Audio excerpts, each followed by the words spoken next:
I'm 68 years old, and for 4 years now I have lived in this house alone. When my husband passed, everyone warned me the silence would be the hardest part of it. They were wrong. The silence I could bear. It was the shapelessness that nearly undid me. Days with no edges, no real beginning, no real end.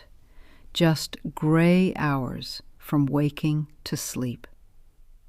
Living alone at 68 taught me that loneliness loses its power when your days have a shape. Tonight I'll give you the 5 quiet habits that saved me, one small anchor at a time. Not medicine, not clever advice out of a book, just the little framework that held me upright. 5 small things I do every single day that turned an empty house back into my home. So pour yourself something warm, pull your chair in close, and let me walk you through it. Because if your house has gone quiet too, I think these 5 may hold you the way they held me. First, let me tell you who is speaking, so you know these words were paid for in full. I'm not a doctor, and I'm not any kind of expert. I never wrote a book or gave a lecture. I'm just a woman who married young, raised 3 children, and buried the man I loved. I worked in a school kitchen for 30 years, and my hands still know the weight of a ladle. My knees ache when the rain comes in, and I take my stairs slowly now, one at a time. So I am not speaking down to you from somewhere up above. I'm sitting right there beside you. And everything I'm about to say, I learned the hard way, in a house that went suddenly still. When Walter died, the children came home for the funeral, and then, as children do, they left. They have their jobs, their little ones, their own busy lives, 3 and 4 states away. And I was left standing in a kitchen built for 2, cooking for 1, or not cooking at all. Those first months, I'll tell you the truth of it, I let the days run together like spilled water. I stopped getting dressed some mornings. Why bother when no one was coming to the door? I ate standing at the counter, out of the pan, at strange hours that weren't quite meals. I left the television on all day, not to watch it, only to have a voice in the empty rooms. I'd look up and not know if it was Tuesday or Thursday or where the afternoon had gone. The days had no walls, and without walls, a day just leaks away and leaves you standing empty. That is the loneliness no one warns you about. Not the missing of one man, though I missed him. It's the way an empty day spreads out flat and gray, with nothing at all to hold on to in it. I began to dread waking, because waking meant another shapeless stretch to somehow get across. And I thought, this is it now. This is what is left. A quiet woman fading in a quiet house. But one gray morning, something small happened that I have come to think of as my turning. I couldn't find the strength to do a single big thing. My whole life felt too heavy to lift. So I didn't try to lift my life. I only decided to make my coffee the proper, slow way. The way I used to when Walter was alive. Ground the beans, the good cup, sat at the window. It took me maybe 15 minutes. And in those 15 minutes, the day had a beginning to it. A small door had opened on the morning, and I had walked through it on purpose, wide awake. It was such a little thing, but that little thing was the first edge my day had had in months. And I thought, if one small edge can hold this much, what would 5 of them do together? So I began, slowly, to build myself a day out of small, deliberate things I could count on. Not a schedule like a nurse's chart, a shape, gentle and my own, that I could lean against. And that is what these 5 habits are. Not chores, not rules, not one bit of self-improvement. They are 5 small anchors I drop into the day so it cannot drift off and take me with it. Each one takes only a little while. Not one of them costs much or asks more than I have to give. But together they give the empty hours a spine, and a woman alone needs a spine to her day. I learned them one at a time, the hard way, and I'll hand them to you the easy way, all 5. Take the ones that fit your life and leave the rest right here. That is how wisdom travels. The first habit is the one that saved me first, a slow morning ritual done the same each day. For me, it is the coffee, but the drink was never really the point of the thing at all.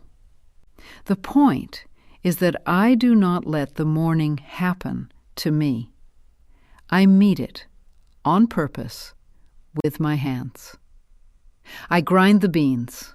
I warm the good cup, the blue one, not a mug fished out of the sink. I carry it to the chair by the east window, and I watch the light come up over the fence. I don't bring the worry with me, and I don't bring the television. Just the cup and the quiet. For those few minutes, I am not a widow or a burden or a woman the world forgot to call. I am simply a person having her coffee while the morning turns to gold, the way people do. And when the cup is empty, the day has begun. There is a before and an after to my waking now. That is the whole secret of it. A ritual gives the shapeless morning a door you walk through. Before, I would drift out of sleep and into nothing, and the nothing would swallow the day.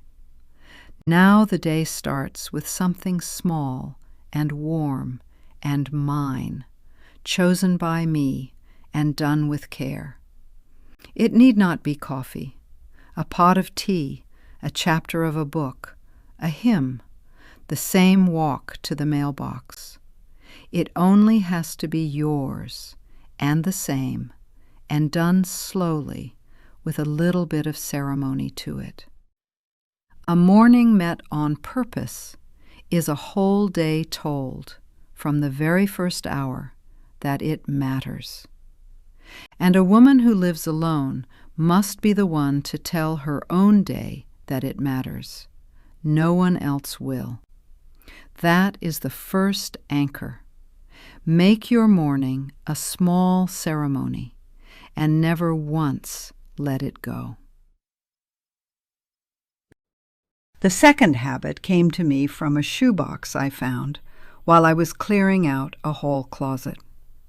It was full of letters from my mother, from Walter in his army years, from friends long gone.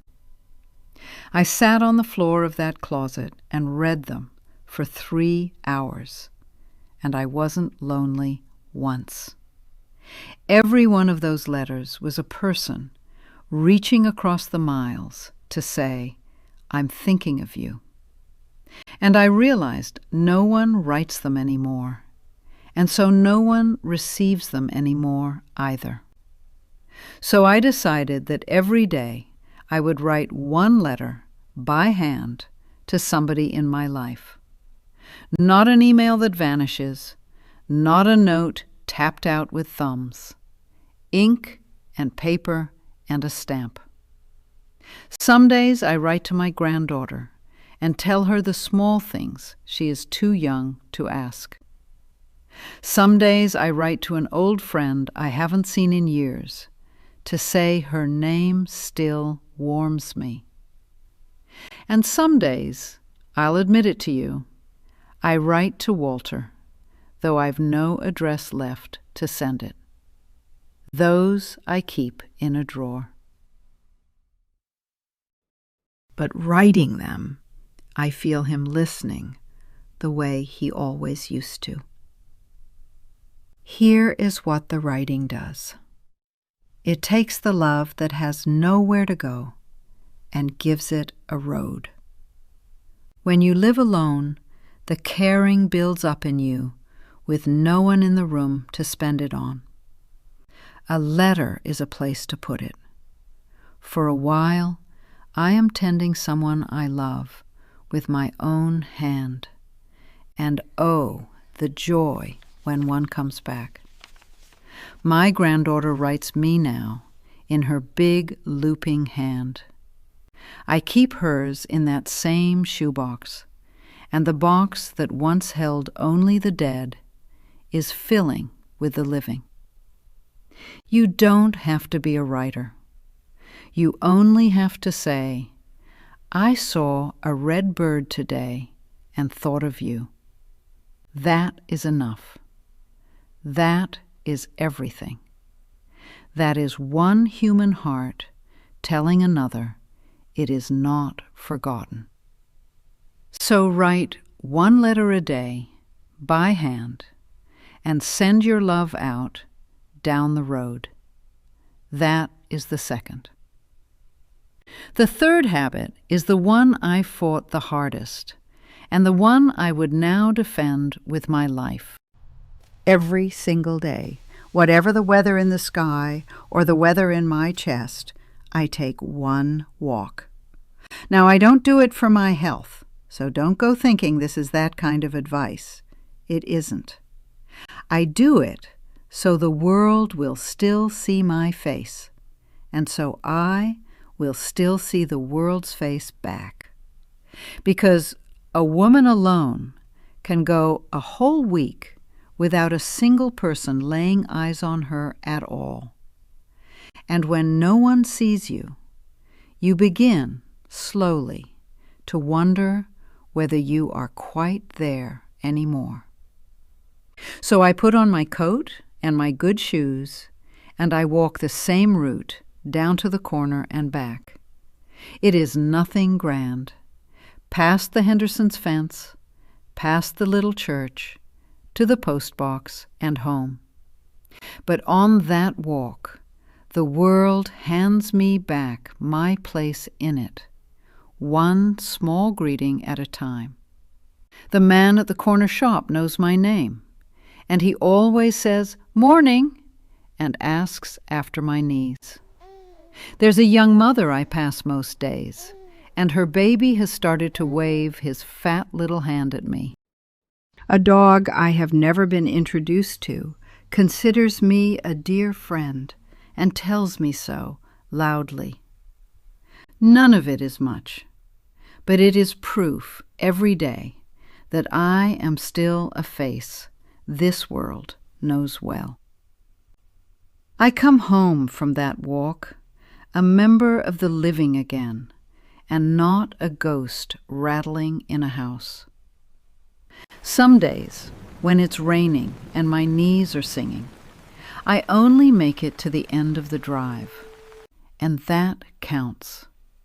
The rule was never how far. The rule was only that I go out and be seen, because the house will keep you if you let it, until you forget there's a world past the glass. Take one walk into the living world each day and let it know your face. The third one holds. The fourth habit is about tomorrow, and about giving yourself a reason to want one to come. When the days are all the same, tomorrow stops meaning anything, and that is a dangerous quiet. So I always keep one small project going, one thing in the house that is slowly becoming. Right now it is a quilt made of Walter's old shirts that I cut into squares last winter. It is nowhere near done. And that is the point of it.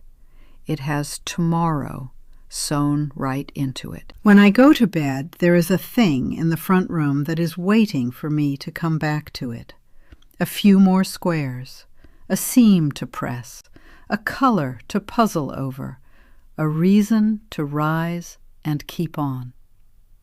Before the quilt, it was the garden, and before the garden, sorting every photograph we owned. It is never about finishing. A finished thing is fine, but an unfinished thing is a hand on your shoulder. It says, "Come back tomorrow. I still need you. There is a little more of me left to make." And to be needed, even by a quilt, even by a row of beans, is no small thing when you live alone. For so long, everybody needed me, the children, the husband, the kitchen full of hungry students. Then, all at once, no one needed anything, and I did not know what a person was for anymore. The project gives me something to be for, a small, humble something, but something all the same. It need not be grand. Mend a chair, grow a windowsill of herbs, learn one old song by heart. Pick a thing too big to finish in a day, so it must reach across into the following one. And let it wait for you overnight, like a friend who has promised to be there in the morning. Keep one small project always becoming, so tomorrow has a reason to need you. That is the fourth. The fifth habit is the simplest to say and the hardest to do, and it is one phone call a day. Every day, before the light goes, I reach one living person by voice, and I let a voice reach me.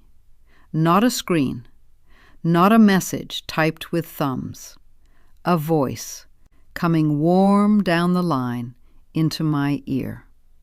Because a house with no voices in it grows a particular silence that gets down into your bones.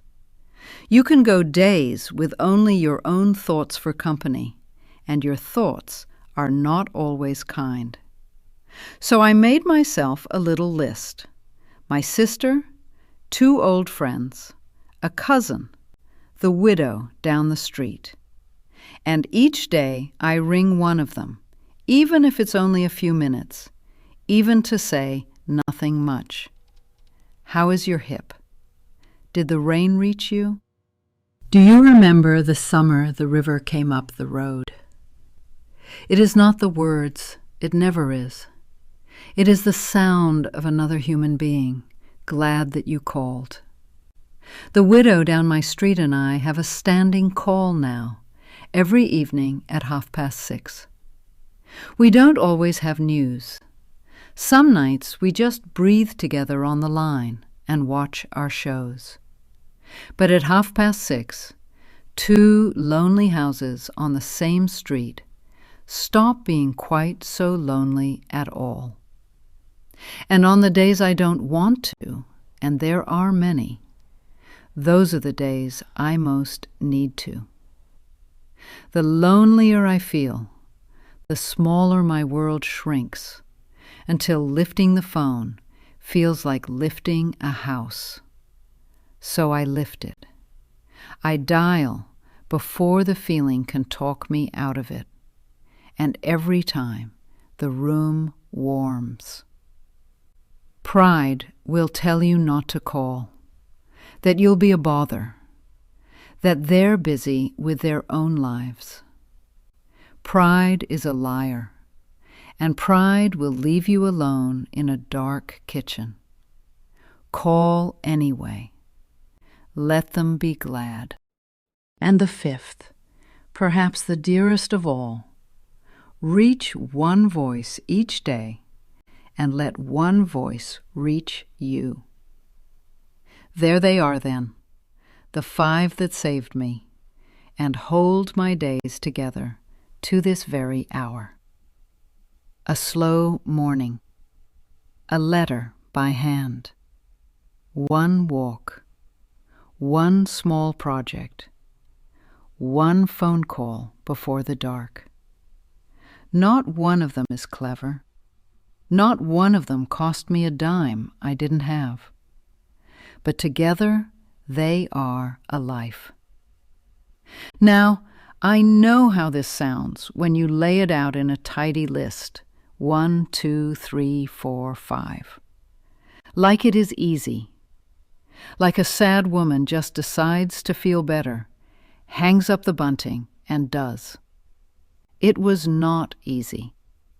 So let me show you how it actually went, down in the real days of it.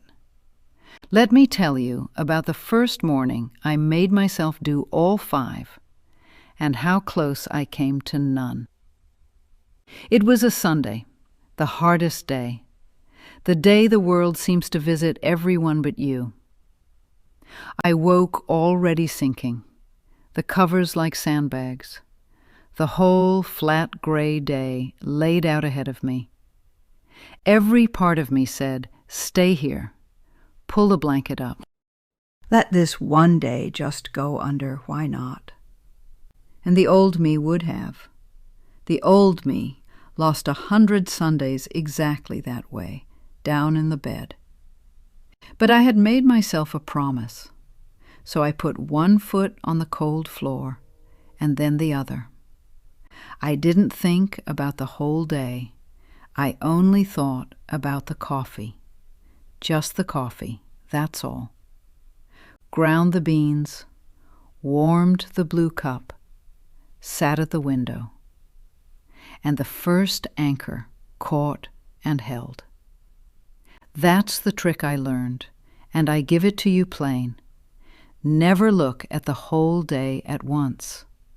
A whole empty day will frighten you back under the covers every time.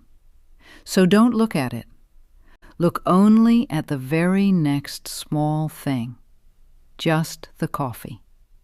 Them later, just the letter, one thing. By noon, I had ridden to my sister and walked to the corner, and I was somehow still afloat. By evening, I'd potted 3 cuttings and called the widow, and the Sunday had not drowned me. It was not a happy day, I won't lie and say it was, but it had a shape, and I got across it. And the getting across is everything. String enough cross days together, and you look up living. People ask me, don't you get lonely out there in that big house all by yourself at your age? And I tell them the truth. Of course I do. Loneliness doesn't leave because you've made a plan, but it changed its size. It used to be the whole house, every room, from the moment I woke. Now it's a visitor that comes at certain hours, sits with me a while, and then moves along. The habits didn't kill the loneliness. They gave it walls, so it couldn't fill the whole day. There's a great difference between being lonely for an hour and being lonely without any end. An hour of it you can hold. It's the endless kind, with no edges, that pulls a person under. And every small thing I do puts an edge on the day, so the loneliness must stay inside the lines. Let me tell you about the letters, because that one surprised me most of all in the end. I'd been writing to my granddaughter Emma for months, little notes about nothing much, the weather, the cat next door, what her grandfather would have said about her new haircut. I thought she'd find it silly, an old woman's paper letters and a house full of glowing screens. Then one day her mother told me Emma keeps every single one in a tin under her bed, like treasure, that she reads them at night, that she said to her mother, "Grandma's letters make me feel real." I sat right down when I heard that, because I write them to feel real myself, you understand. And here we were, a girl of 19 and a woman of 68, both made more real by a little ink. That is the thing about reaching out. You think you are the only one drowning in the quiet. But there is nearly always someone on the other end who needed your voice as badly as you needed theirs. Loneliness lies and tells you that you'd only be a burden. It is nearly always, always wrong. And the walks.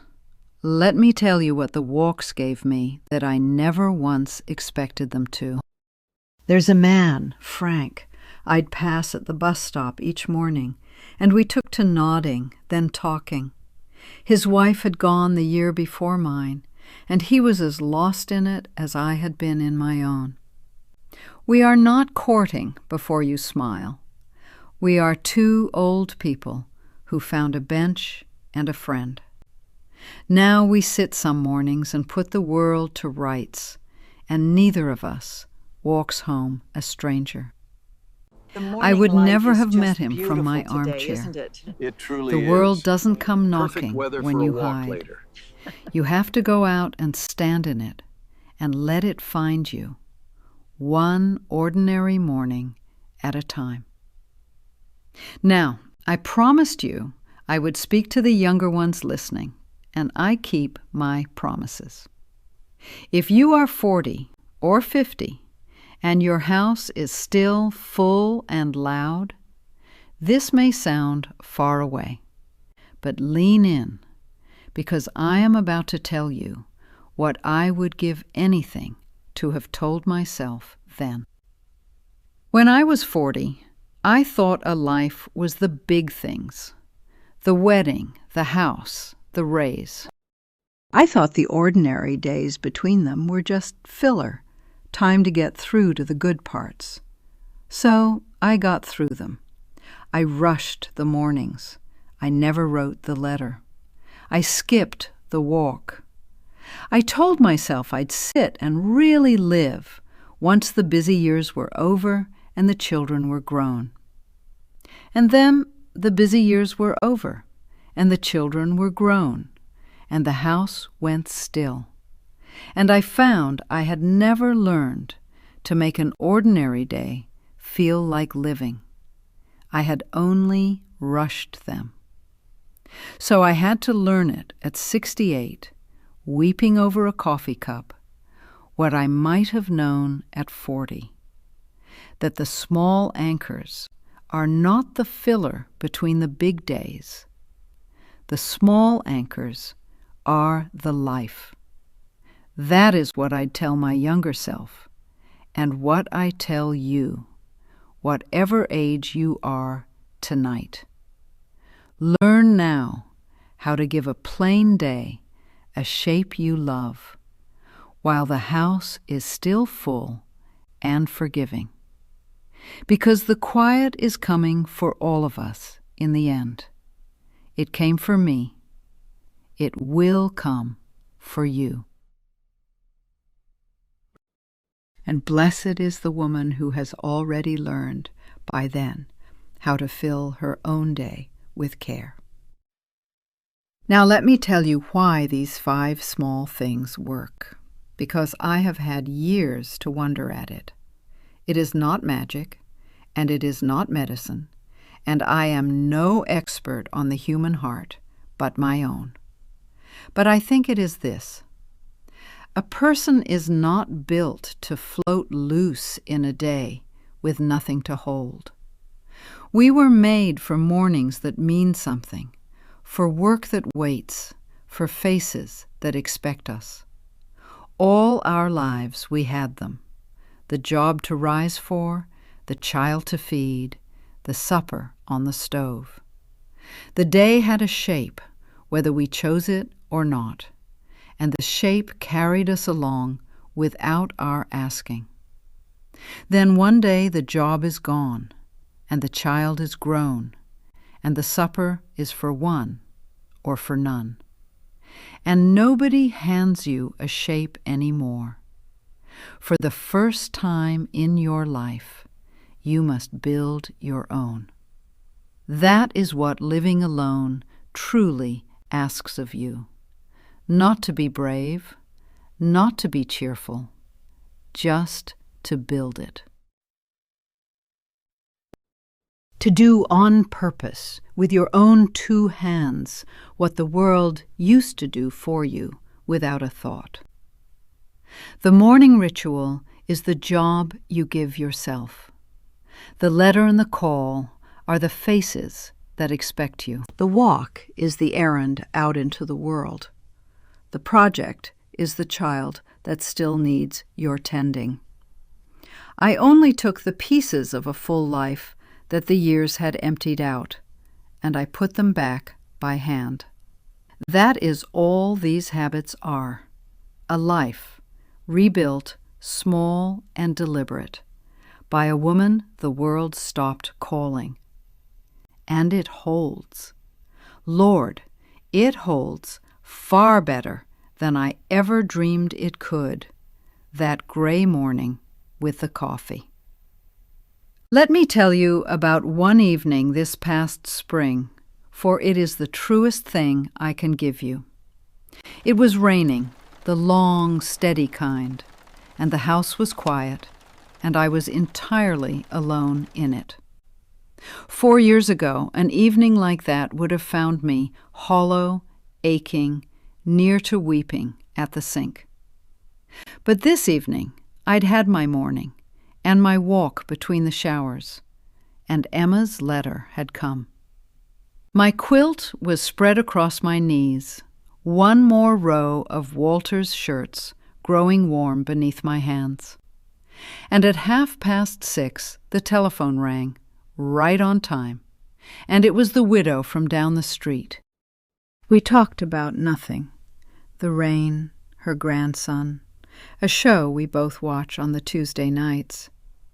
And when we hung up, I sat there in my lamplight with my quilt, and I listened to the rain fall. And the quiet in the house was not the aching kind any more. It was the quiet of a day well kept. It was the quiet of a woman who had shaped her own small day and come safe to the good end of it. I was alone in that room, but I was not lost in it. And there is a whole world between those two. That is what the 5 habits gave me. Not a full house, I'll not lie and promise you that, but a full day, a day with edges and warmth and a shape in a house that is finally my own. And a full day, honey, strung after a full day, is how a lonely life quietly becomes a peaceful one. So here is what I would ask of you tonight, before you turn off the lamp and go up to bed. Don't try to do all 5. Don't try to fix your whole life before the sun comes up tomorrow. Choose one. Just one small anchor, and drop it into your day when the morning comes around. Make your coffee slowly and sit down with it. Or write one letter to one soul you've been missing. Or walk to the end of the road and let the world see your face. Or pick up the telephone and call. One thing, tomorrow. And then, if it holds you even a little, the same one thing the day after. That is how I climbed out, not in a great leap, but one small, deliberate thing at a time, held daily. You do not have to feel brave to do it. I never once did. My hands shook over that first cup. You only have to do the small thing anyway, before the sadness can lean over and talk you out of it. And here is the truth I most want you to carry up the stairs with you into the dark tonight. It is not too late, and you are not too far gone, and your quiet house is not your punishment. It is only a house that has lost its shape, waiting for its keeper to give it a new one, gently. You are still the keeper. You still have hands and mornings and people who'd be glad to hear you. The loneliness is real, and I will never make light of it, for I know its face better than my own. But it is not the whole of your days, not unless you let it be. It can be given walls and edges. A shaped day is not a cure, and I promise you no cures, for I am only an old woman with a quilt. But a shaped day is a hand to hold, and some days a hand to hold is the whole of what we need. I have buried more people than I can count on both my hands, and still I sit here and tell you to hope. Not because I'm a fool, but because I lived through the gray and found the shape and came out warm. If a plain old woman alone in a quiet house can build herself a day worth waking for, so can you. Start with the coffee, my dear. Start with the one letter. Start with whatever is nearest your hand. And drop just one anchor into tomorrow. That is where a whole, peaceful life begins. With one. If this old voice has kept you company tonight, then stay a while and let me keep it for you again.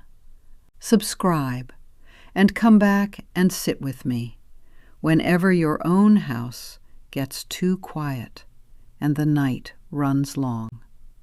There is always a chair here for you, and the porch light will be left burning against the dark. And next time, I want to tell you about the long evenings, the hardest hours for those of us alone.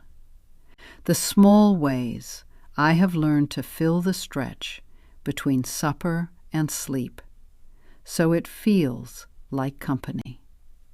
I'm calling it How I Stopped Dreading the Evenings. And it is really about learning to keep yourself good company. So bring your coffee back to this porch, and I will be right here with the light left on for you. Thank you for staying with an old woman tonight. It means more than I can write